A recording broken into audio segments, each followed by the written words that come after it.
l'Institut africain des études de développement.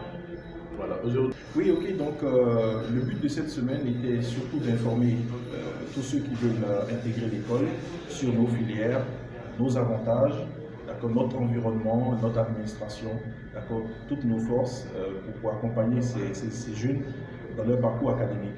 Et donc ça a commencé ce lundi et aujourd'hui c'est la dernière journée. Donc pour la dernière journée, nous avons prévu une petite surprise à ces jeunes qui sont venus nous voir en semaine. C'est que cette dernière journée, nous avons pu inviter les responsables et professionnels des différentes filières que nous avons. Nous avons aussi pu avoir l'honneur d'accueillir le conseiller technique du ministre de l'Agriculture, qui est là en ce moment d'ailleurs. J'espère que vous allez pouvoir le rencontrer pour échanger aussi un peu avec lui, parce que c'est quelqu'un de très ouvert et vraiment accueillant. Et donc, ces jeunes, jusque-là, ont manifesté beaucoup d'intérêt pour nos filières parce que nous sommes axés spécifiquement sur le développement. Donc, nous offrons des filières qui permettent au pays de se développer et aussi à notre continent de se développer. Les études de développement, alors c'est un institut qui, comme je l'ai dit tout à l'heure, a pour principal objectif de former des jeunes qui vont tous devenir plus tard acteurs des filières du développement du pays et du continent. D'accord? Donc, quand on parle de développement, de quel type de filière il s'agit exactement? En fait, il s'agit principalement de tout ce qui est lié au pétrole, d'accord, à l'agronomie, à l'agrobusiness, d'accord, à la gouvernance publique, à la santé publique, la nutrition, l'épidémiologie. D'accord, on parle aussi de génie civil, on parle aussi de management appliqué, développement des collectivités.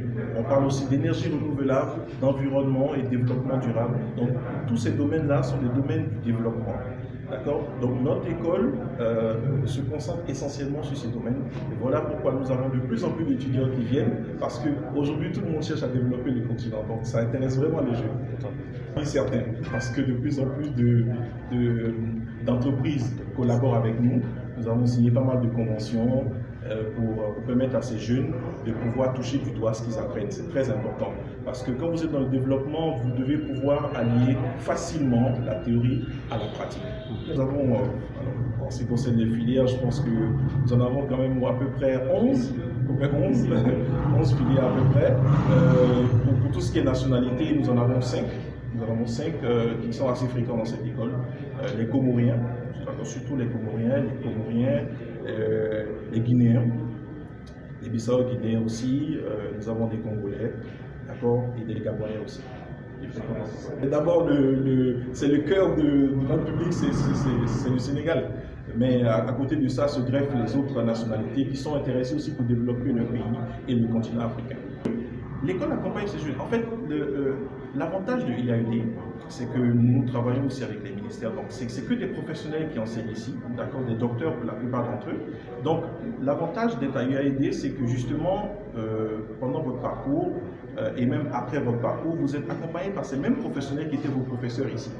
Vous voyez, donc ces professeurs-là invitent les jeunes, les prennent en charge pour les amener sur le terrain, voir déjà enfin toucher du doigt ce qu'ils apprennent, et aussi les accompagner sur le plan professionnel. Donc, conseiller ceux qui veulent entreprendre, d'accord, ou bien mettre en relation ceux qui veulent travailler dans des structures qu'ils ont ciblées.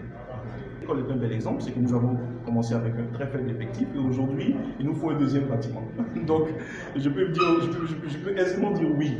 Les étudiants et les parents surtout, s'intéressent de plus en plus au développement et donc ils cherchent des écoles comme IAED qui peuvent les aider dans ce domaine. Quels sont les critères?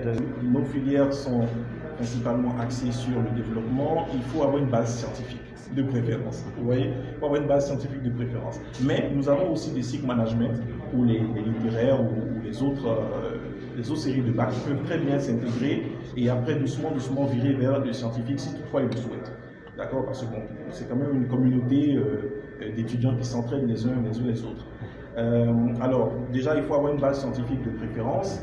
Ensuite, il faut avoir l'ambition de développer son pays et son continent. C'est très important. Ça ne sert à rien de venir dans une école de développement si vous n'avez pas ce cœur à développer. Vous voyez, ça n'aurait pas de sens.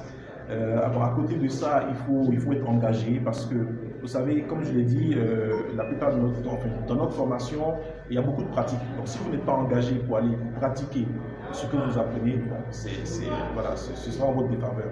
Donc nous veillons quand même à sélectionner des individus qui sont vraiment intéressés par le développement. Il y a beaucoup de parents qui sont passés me voir, échanger avec moi pour savoir principalement qu'est-ce qui attend leurs enfants après la formation. Et par rapport à ça, donc j'ai pu les rassurer déjà que nous sommes en partenariat avec beaucoup d'entreprises qui sont très intéressées par les diplômés de cette école et aussi avec le gouvernement qui nous accompagne aussi, étant donné que nous sommes sur le développement.